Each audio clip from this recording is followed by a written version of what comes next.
할아버지의 뒷모습. 시장에서 장을 봐가지고 가는데 한 할아버지가 장을 가득 봐가지고 가신다. 물끄러미 바라보니 거의 다가 라면이다. 건강 때문에 한 달에 한 번 정해서 라면을 먹고 있는데 누군가에겐 라면이 주식이었다. 찬바람 때문일까? 마음이 시려온다. 그저께 밥을 어떻게 할까요? 누군가 묻자 그냥 버려요 라고 써있는 글을 며칠 전에 읽었다. 누군가는 멀쩡한 음식을 버리고 다른 누군가는 평균 미달의 음식을 세끼 먹으며 연명하는지도 모른다. 하늘은 골고루 파란색을 보여주는데 세상의 좋은 제안은 한쪽에 치우쳐 있다. 계란 한 판. 마트에서 식자재를 사서 계산을 하려고 섰는데 내 앞에 할머니가 마트 직원이랑 실랑이를 벌이신다. 할머니가 계란값에 딱 맞게 동전으로 가져왔다는 것이다. 그런데 직원이 귀찮아서인지 받지 않겠다고 은행으로 가져가라고 했다. 나도 2,000원 정도를 동전으로 내면 직원들이 귀찮아하던 표정을 기억한다. 난 하도 할머니가 딱해서 할머니 계란 한 판 가져오세요. 제가 사드릴게요. 이거 같이 계산해 주세요. 그러자 할머니는 절대 안 된다고 거절하셨다. 우리의 대화를 들은 직원은 겸연쩍은 듯 동전을 받았고 할머니가 계란을 사게 되었다. 난 가방에서 김이 모락모락 나는 찐빵 2개를 꺼내 할머니에게 드렸다.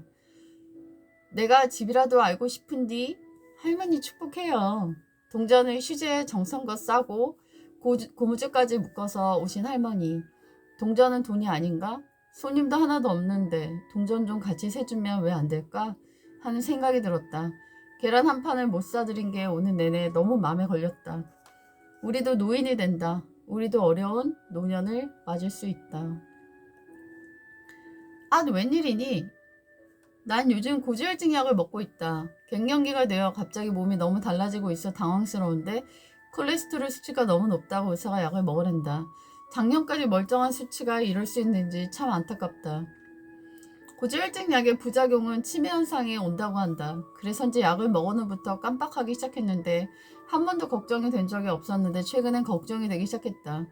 프라이팬이 긁힐까봐 항상 나무 숟가락을 쓰는데 늘 애용하던 숟가락이 안 보여 마르고 닳도록 찾았는데 안 보여서 포기하는 마음이 들었다. 아무리 기억하려고 해도 생각이 안 났기 때문이다. 그러다 냉동실에 고춧가루를 꺼내 요리하려는데 고춧가루 봉지 안에 나무 숟가락이 덜렁 나오는 것이 아닌가? 아, 벌써 이러면 안 되는데 정말 하나도 기억이 안 났다. 난 장보러 갈 때 메모해서 계획 장보기를 하는 편인데 메모를 보며 꼼꼼히 사가려오는데 뜨악! 보리차가 서랍 안에 2개 있는 게 아닌가. 이 순간 살짝 공포심이 느껴졌다. 정말 언제 사둔 건지 기억이 나지 않았다. 길을 다니며 만나는 노인분들이 하나같이 존경스럽다. 그 힘든 몸과 약해진 기억력을 가지고 어떻게 그렇게 험난한 시간들을 지나셨을까. 존경심이 든다. 도시락 앞에서 울음을 터뜨린 적이 있다. 예전에 난 학원에서 밥을 주지 않았기 때문에 평생 도시락을 싸가지고 다녔다. 그런데 어느 날은 갑자기 도시락을 먹다가 울음을 터뜨렸다. 굶지 않게 하신 하나님께 감사해서. 그런데 지금은 7가지 반찬에 국 샐러드까지 제공되는 학원을 다니고 있는데 감격하지 못한다. 마음이 제일 위기인 건 감사를 잃었기 때문이라 생각한다. 빵이 있느냐? 5개 있습니다. 빵 5개를 가지고 감사 기도를 드리신 후에 겨우 빵 5개를 가지고 감사하시는 주님. 그것이 기적을 이끌었다. 나도 작은 것도 늘 감사해야지. 1분 컷. 난 내가 늘 사랑받지 못하고 자랐다고 생각했다. 언니는 똑똑해서, 여동생은 예뻐서, 남동생은 아들이라서 관심받고 중간에 낀 나는 찬밥이라고 늘 마음속에 생각하며 방황 아닌 방황을 오래 했다. 엄마는 일주일에 한 번 전화를 드리면 1분 안에 전화를 끊으신다.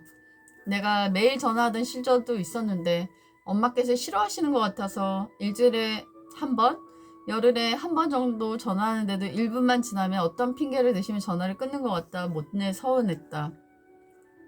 나이가 들면 엄마에 대한 이해도 넓어지고 깊어질 거라 생각했는데 그렇지가 않았고 사소한 것에도 섭섭함이 오래갔다.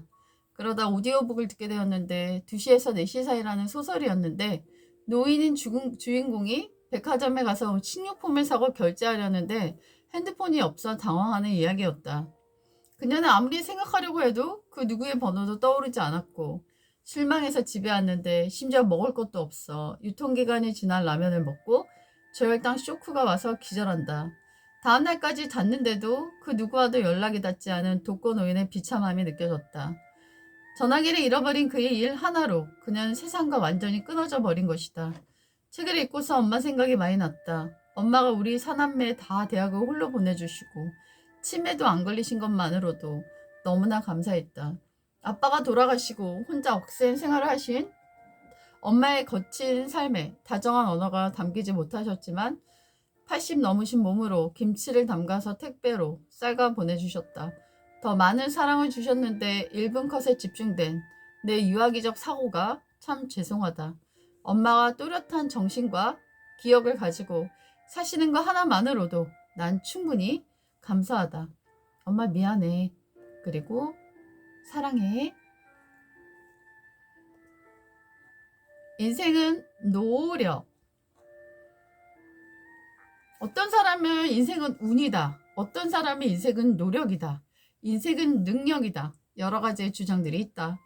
나는 고등학교 때부터 성적이 그냥 중간 정도 하였다. 내가 지원한 대학은 나랑 어떤 아이랑 같이 지원했는데 그 아이는 넉넉히 붙었다고 했고 나는 턱걸이에 겨우 붙을지 말지도 장담할 수 없다라고 했다. 하지만 결과는 정반대. 나는 붙고 그 아이는 떨어졌다. 시험 본 날 당일날에 컨디션이 나는 굉장히 좋고 여유가 있었고 그 아이는 몹시 불안해 보였다. 실력이 더 좋음에도 불구하고 불안해하던 그 아이는 떨어지고 실력이 많이 미흡했던 나는 컨디션이 너무 좋고 마음이 편안해서인지 쉽게 합격을 했다. 사람들이 이것을 운이라고 하지만 나는 은혜라고 생각한다. 왜냐하면 나는 수학을 굉장히 못했다. 그런데 수학 선생님이 모르면 1, 마이너스 2, 루트 2를 쓰라고 했는데 나는 그대로 쓴 것이 기적적으로 맞은 경험을 했다. 이렇게 보면 인생은 운, 나에게는 은혜인 것 같다. 나는 40이 넘어서도 결혼을 못했다. 이대로 가다간 도저히 결혼을 못할 것 같아서 노력을 해야겠다라는 결심을 하고 할 수 있는 노력을 다했다. 그리고선 1년이 안 돼서 나는 내 짝을 만나 결혼을 했다. 나는 한 번 간 모임이 있었는데 그 모임의 남자들이 마음에 들지 않아서 그 모임에 가지 않았었는데 나중에 반성하고 그 모임을 다시 한번 가야겠다는 생각이 들어서 찾아왔는데 알고 봤더니 그 모임이 아닌 다른 모임을 실수로 간 것이었다. 근데 그 실수로 간 모임에서 나는 글쎄 내 남편을 만났다. 이렇게 보면 노력도 결국은 사람들이 말하는 운, 나에게는 은혜인 것 같다는 생각이 들었다. 나는 전공을 살리지 못하고 미국에서 다녀온 다음에 무엇을 할까 고민하다가 결국은 내가 원래 하던 일인 가르치는 일을 하게 되었는데 영어는 나의 적성에 너무 맞았다. 어학원 일을 하다가 운영도 하다가 방문가 일을 하다가 최근에는 화상영어를 하고 있는데 모든 과정을 통과해보니 나에게 가장 맞는 것이 지금은 화상영어라는 생각이 들고 나는 즐겁게 일을 하고 있다. 우연히 누군가 영어 선생님 하지? 그래? 라고 한 말이 오 해볼까? 하는 생각이 든 것이 20년 넘게 지속되어서 하고 있다. 우연히 들은 말 한마디가 천직이 되어 이 역시 나에게도 은혜가 된 것이다. 어학원을 다니는데 너무 멀어서 어학원 근처로 이사를 가야겠다는 생각이 들어 이사를 왔는데 그 학원에서 그만두라는 말을 들었다. 가까이서 한 번도 다녀보지 못한 상처를 갖고 시작한 이 지역이 나에게는 가장 오래 산 고향 같은 지역이 되었다. 이 지역은 물가가 정말 혜자스러워서 타 지역 사람들의 부러움을 사고 있다. 이것도 역시 은혜이다. 인생은 노력으로, 능력으로, 의도로, 계획으로 이끌어지는 것은 단 하나도 없었다. 어떤 신기한 이끌림, 은혜로만 인도되어지는 상서로운 힘이 있는 것이 인생이다. 하는 일에 최선을 다하고 착하게 사는 것이 제일이다. 바람에 이리저리 날리는 나뭇잎처럼 우리 인생 어떻게 흘러갈지 그 누구도 알 수 없기에 지금 떵떵거린다고 오만할 필요도 지금 바닥에 있다고 절망할 필요도 없다. 인생은 언제든 역전될 수 있고 업 앤 다운 될 수 있는 매우 가변적인 것이니까.